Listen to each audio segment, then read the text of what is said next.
La rencontre s'est faite en 2003. C'était autour d'un spectacle à la Cité de la Musique. Et on devait faire un spectacle pour enfants, en fait.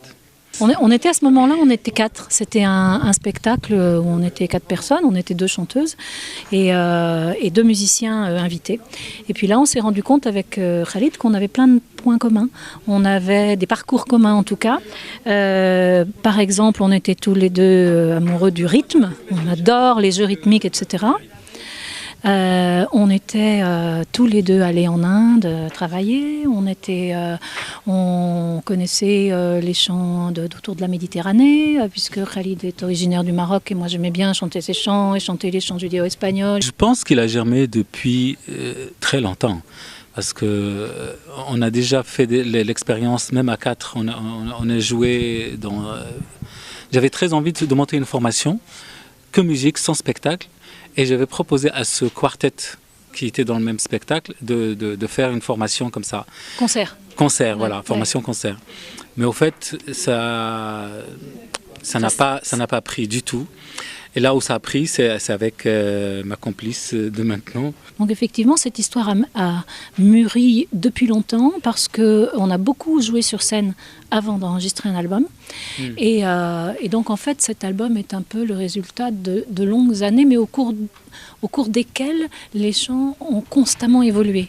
Et en fait, cet album, c'est un arrêt sur image à l'instant T, mais quand on joue, ça continue à évoluer. C'est jamais tout à fait la même chose.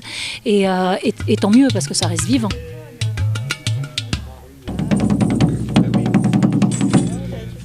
Tout est fabriqué par des artisans, pour moi. Corde de l'Inde, hectare. Hectare, ça veut dire une corde.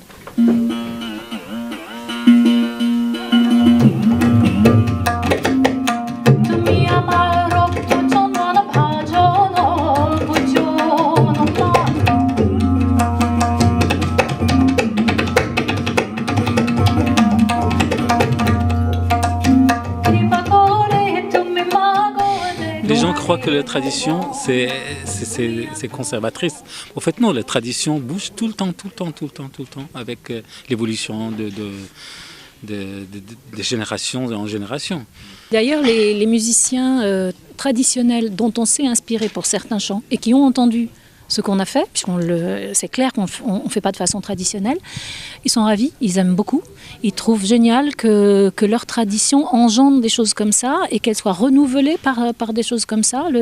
L'ami musicien de l'Inde, Anando Gopal Das, dont on fait un chant, il est super content que j'utilise cet instrument monocorde, l'ektara. Je ne parle pas toutes ces langues, mais j'aime bien justement écouter les langues dans leur musicalité. Et j'aime bien les aborder. En fait, l'accent d'une langue, c'est aussi son chant. Et donc, c'est une façon musicale d'écouter qui fait qu'on essaie de capter l'accent, de capter l'énergie du chant, de capter le jeu qu'il y a avec. Et en fait, alors il y en a certaines que j'ai un peu plus travaillé parce que je suis allée beaucoup, par exemple, au Bengale pour travailler les chants baoul. Donc il y a des langues que je connais un petit peu plus. Mais par exemple, je fais un chant iranien, donc un chant en persan, que je ne parle pas du tout. Le chant turc, c'est une amie turque qui me l'a appris, donc j'essaie de travailler avec les gens qui sont des pays pour essayer de prononcer au mieux. Et après, c'est la musique de la langue qui m'emmène.